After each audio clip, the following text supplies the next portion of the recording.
Salam budaya, selamat berjumpa kembali dengan channel saya Heri Purwanto. Yang mana dalam video kali ini saya kembali mengajak teman-teman untuk belajar bersama-sama mempelajari aksara Jawa kuno atau yang lazim disebut aksara Kawi. Namun sebelumnya untuk teman-teman yang baru bergabung, saya persilakan subscribe terlebih dahulu dan silakan membagikan video ini apabila dianggap bermanfaat. Baik teman-teman, video kali ini saya buat untuk menanggapi salah satu komentar yang meminta saya untuk menunjukkan pasangan dari aksara Jawa kuno atau aksara Kawi. Dulu di video saya yang nomor 3, saya sudah membuat video tentang berkenalan dengan aksara Jawa kuno atau aksara Kawi. Ya, dulu cuma saya perkenalkan ini huruf dasarnya saja.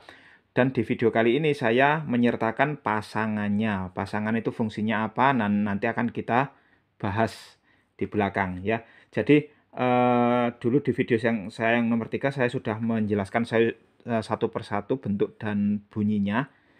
Kali ini saya ulangi tapi secara singkat saja ya. Jadi ini adalah K, yang hitam adalah aksara dasarnya K. Kemudian yang merah adalah pasangannya ya. K, K, ga, ga, nga, ca, ca, ja, ja, nya, ta, tha, da, da, na, ta, tha, da, da, na, pa, pha, ba, ba, ma, ha, ya, ra, la, wa, sha, sha, sa. Yang ini yang huruf vokalnya. A, I, E, ai, O, au, U. Ini aksara khusus ya. Re, le, lo, nya. Kemudian ini dan o ya. Kemudian untuk sandangannya pernah kita bahas ya. Ini kalau dia ngelegeno itu tidak ada sandangan sama sekali, itu bacanya K ya, seperti ini. K. Kemudian kalau diberi wulu jadi ki, kalau diberi suku jadi ku, kemudian kalau diberi taling jadi ke, kalau diberi taling tarung jadi ko, kemudian kalau diberi pepet jadi ke.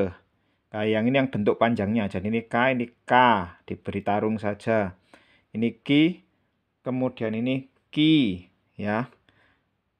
Yang ini ku, suku panjang. Kemudian ini kai, kau. Jadi ini diftong ya, dibaca satu ketukan kai, kau. Nah, kemudian ini kau.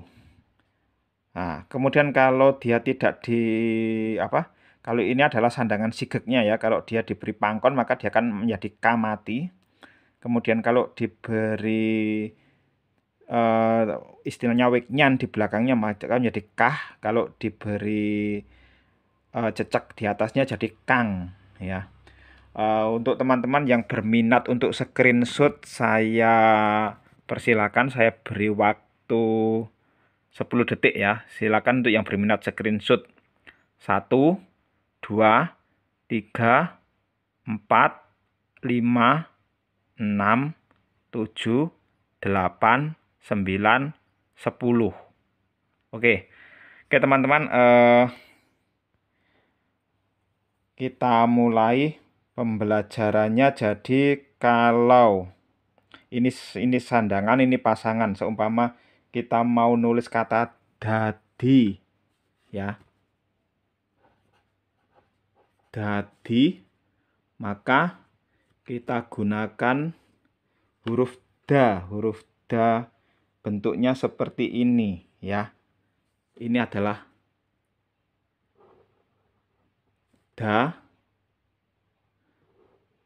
Nah, ini kan dada. Supaya jadi dadi maka diberi wulu seperti ini ya. Jadi da yang ini diberi wulu. Nah, ini bacanya dadi. Kemudian kalau kita mau nulis dadu yang alat untuk mengundi, seperti apa? Nah, awas jangan terjebak, jangan ditulis pakai da yang ini, tapi dadu ya. Dadu itu pakai da yang tebal yang ini. Ya. Jadi alat undi yang buat mengundi itu dadu, itu pakai yang tebal bukan yang tipis. Jadi nulisnya seperti ini. Da. Nah, dikasih suku dadu. Kalau ini dadi tipis ya, dadi ini dadu. Nah, contoh lagi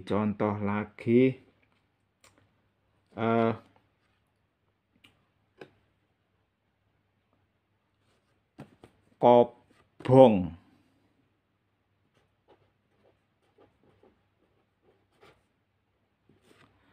Kobong berarti K. Nah, bentuknya seperti ini K. Supaya jadi ko maka diberi ini taling tarung. Taling di depannya, kemudian tarung di belakangnya, ini ko. Kemudian bong berarti bo, ini ya.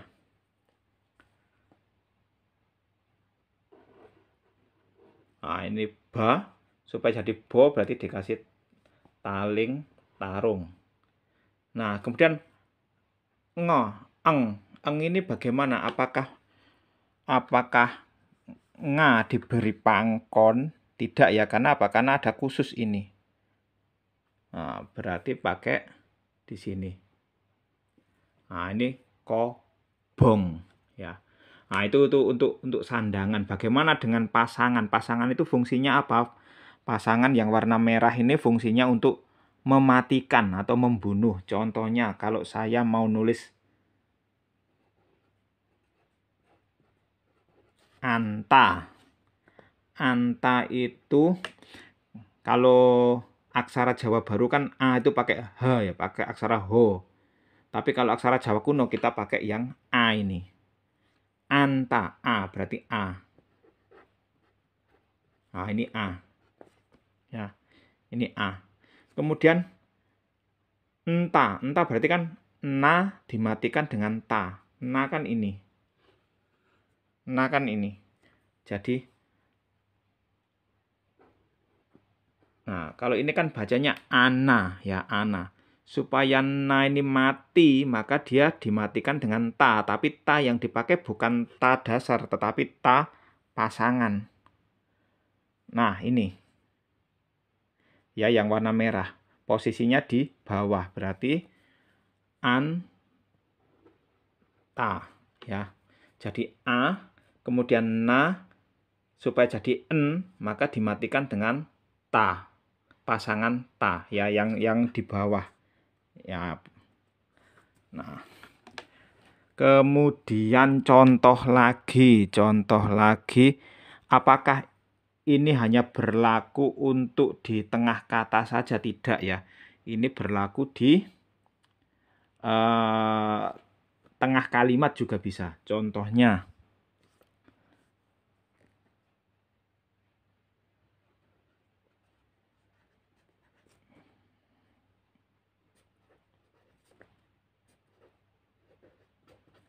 nah, anak papat.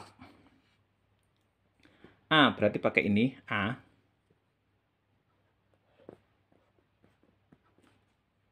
Kemudian na. Nah, kita pakai ini.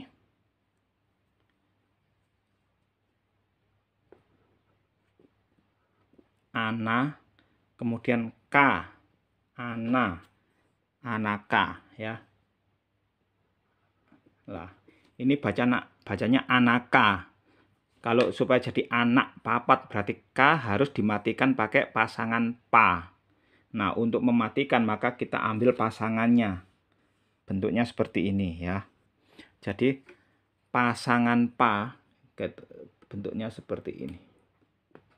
Nah, ini anak pa. Kemudian ya, A ini, kemudian na ini, kemudian K yang ini, pa, yang ini ya, pasangan pa.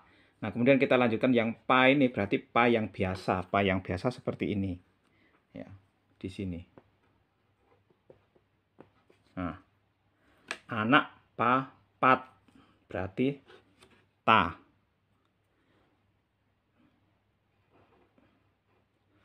Anak papat. Nah, ini dimatikan pakai apa? Karena ini di posisi paling belakang, maka dimatikan dengan pangkon. Nah, ya. Ini bacanya anak papat. Nah, jadi yang ini kan mati, antananya mati di tengah kata. Kalau ini anak kanya mati di tengah kalimat ya, anak papat. Ya. Sekarang kita lanjutkan bagaimana kalau dikombinasikan dengan sandangan. Nah, kalau dikombinasikan dengan sandangan, coba saya pakai contoh ini. Dukun bayi.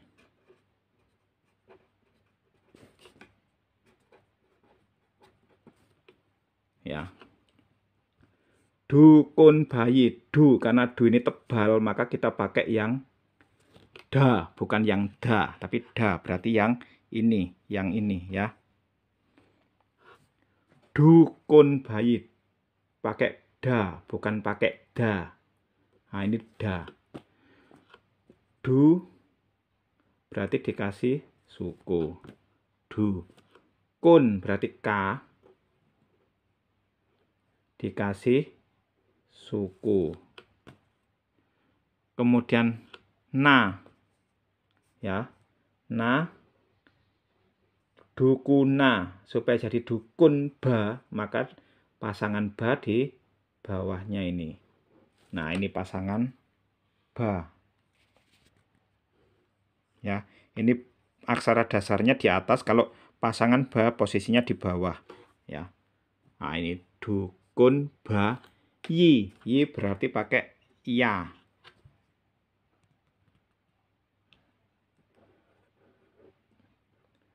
Nah, dukun baya. Ini supaya jadi bayi, maka dikasih wulu. Nah, ini dukun bayi. Nah, ini kalau ini pasangannya enggak pakai apa?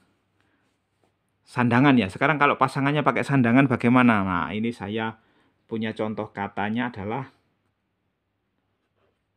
anak tikus.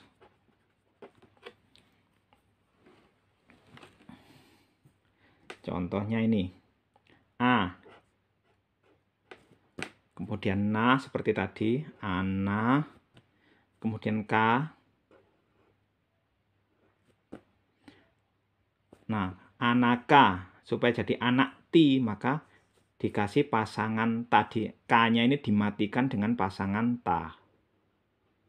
Anak ta. Supaya jadi anak ti, maka dikasih wulu. Nah, wulu kan nempelnya di sini toh, di atasnya.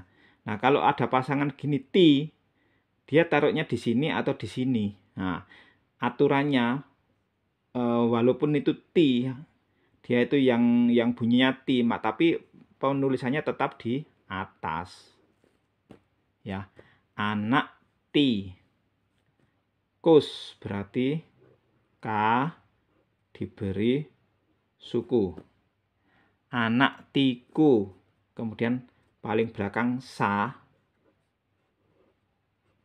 karena dia mati posisi paling belakang, maka dimatikan dengan pangkon. Ya. Anak tikus. Jadi penulisan wulu tetap di atas, bukan ditaruh di sini tapi di sini ya. Contoh lain. Kita pakai anak-anakan saja supaya lebih mudah dipahami. Anak bebek. Sama ya. A. Kemudian na.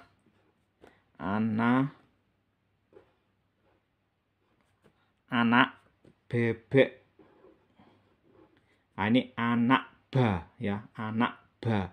supaya jadi anak B, maka dikasih taling. Nah, talingnya di mana? Di sini atau di sini? Untuk penempatan taling tetap di atas, ya. Anak B. Ya, walaupun anak B gitu ya. Walaupun pasangannya di bawah tapi penempatan taling tetap di atas. Anak B, kemudian anak BBK dimatikan dengan pangkon. Anak BB ya. Jadi penempatan sandangan tetap di atas walaupun pasangannya di bawah.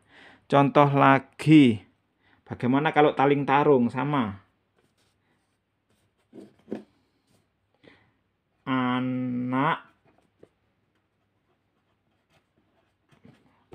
Anak monyet.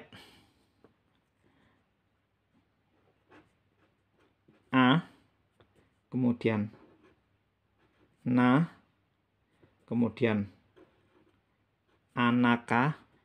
Nah, anak dimatikan dengan pasangan ma. Pasangan ma kan bentuknya seperti ini ya.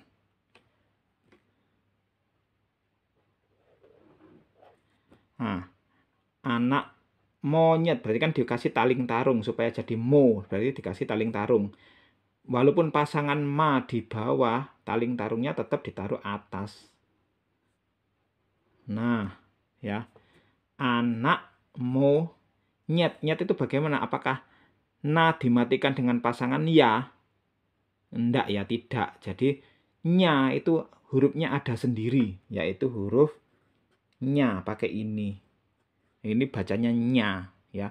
Anak monyet, bukan na dimatikan dengan ya, tapi pakai yang aksara nya. Jadi nah, anak nya supaya jadi nye maka dikasih taling di sini. Ya. Anak monye. Nye terakhir kita kasih ta di pangku. Nah, ini anak monyet ya. Kita itu kalau apa? Taling tarung. Kalau suku bagaimana? Nah, kalau suku kita ada contohnya anak lagi ya. Anak kucing. Anak kucing berarti sama tadi. A, kemudian na, kemudian K, anaka, supaya jadi anakku berarti dikasih K di pasangan K ya. Anak K yang ini dimatikan dengan pasangan K.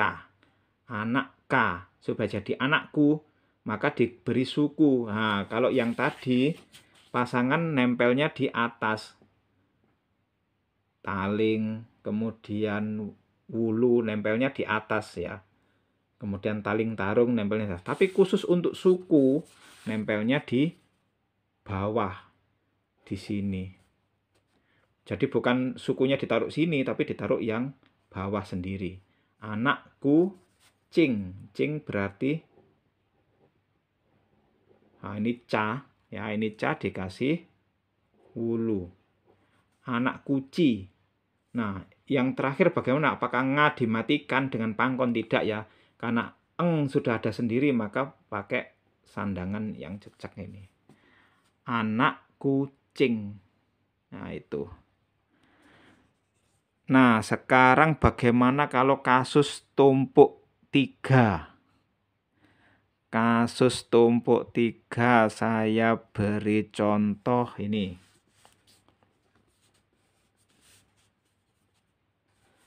Dulu ada apa?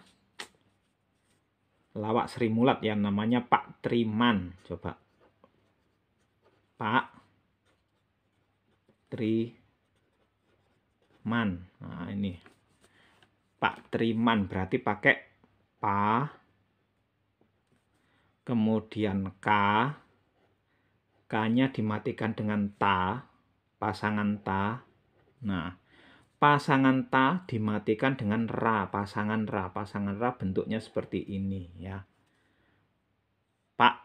tra. Supaya jadi tri, maka harus diberi wulu. Wulunya ditaruh mana? Tetap ditaruh atas. Nah, ini pak, tri. Ya. Pa, kemudian ka dimatikan dengan pasangan ta dimatikan dengan pasangan ra. Kemudian diberi wulu. Wulunya ditaruh atas. Kemudian ma di sini. Kemudian na di sini. Supaya nanya mati jadi maka dikasih pangkon karena dia paling belakang ya. Nah, ini Pak Triman. Contoh lagi kalau taling ya, taling numpak kereta.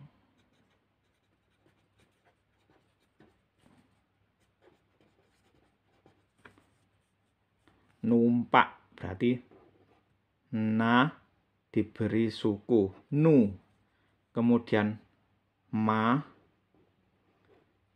numa. Supaya jadi numpak berarti ma dimatikan dengan pasangan pa. Numpa. Kemudian ini kita beri ka, numpak ya. Numpaka supaya ka ini mati dimatikan dengan pasangan ka. Numpaka. Kemudian ka ini kita matikan lagi dengan pasangan ra. Numpakra. Nah, kemudian supaya berbunyi numpak kre berarti numpak kre berarti diberi taling. Talingnya di mana? Talingnya tetap di paling atas ya. Numpak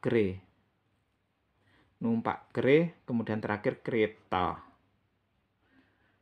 Nah, lah ini kalau taling. Kalau apa namanya? Suku. Nah, ini kita ada contoh mangan kerupuk. Berarti ngan bagaimana? Apakah na dimatikan dengan ga? Tidak ya. Karena kita sudah punya huruf nga. Huruf nga bentuknya seperti ini. Jadi bukan na dimatikan dengan ga, tapi pakai aksara nga. Jadi mangan. Nah, ini manga ya, manga. Kemudian mangana, na dimatikan dengan pasangan ka. Mangana. Nah, kerupuk berarti ka dimatikan dengan pasangan ra.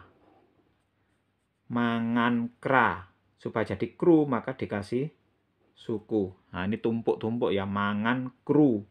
Puk berarti pa dikasih suku. Kemudian ka, terakhir ka di pangku. Mangan kerupuk.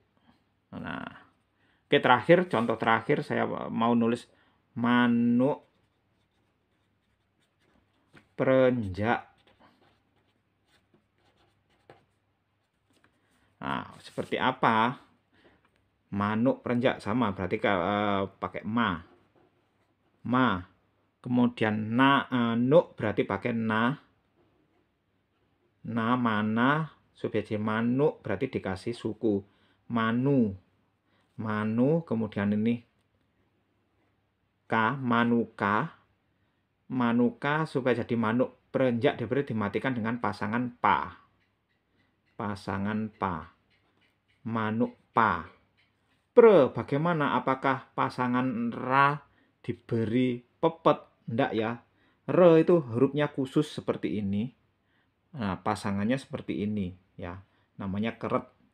Ya, jadi manuk ini kalau dikasih seperti ini, pasangan yang dibawa dalam satu kata ini pakai yang ini. Manuk pre. Nah, ini bacanya manuk pre. Manuk pre njak ya. Njak apakah na dimatikan dengan pasangan ja? Enggak ya. Perenjak yang mati bukan na, yang mati adalah nya. ya, dirasakan perenjak ya. Ini yang mati adalah huruf nya, berarti pakai nya yang mati, bukan na tapi nya. Berarti nah, perenjak dimatikan dengan pasangan ja. Perenjak, kemudian terakhir k di pangku ya. Jadi yang mati bukan aksara na tapi aksara nya. Manuk perenjak ya. Ya, seperti itu teman-teman. Oke teman-teman, sementara itu dulu yang bisa saya sampaikan. Sebenarnya dulu sudah banyak ya video-video saya tentang tata tulis aksara Jawa kuno atau aksara Kawi. Bisa teman-teman lihat di video-video saya sebelum ini, bagaimana kasus R mati di tengah kata, di akhir kata itu ada ya. Kemudian kalau mau nulis N mati di tengah itu apakah selalu pakai na? Nah, belum tentu, karena bisa pakai na, bisa pakai nya, tergantung dia matinya ketemu apa ya. Oke teman-teman, saya akhiri. Terima kasih sudah menyaksikan. Sampai jumpa di video selanjutnya. Salam budaya.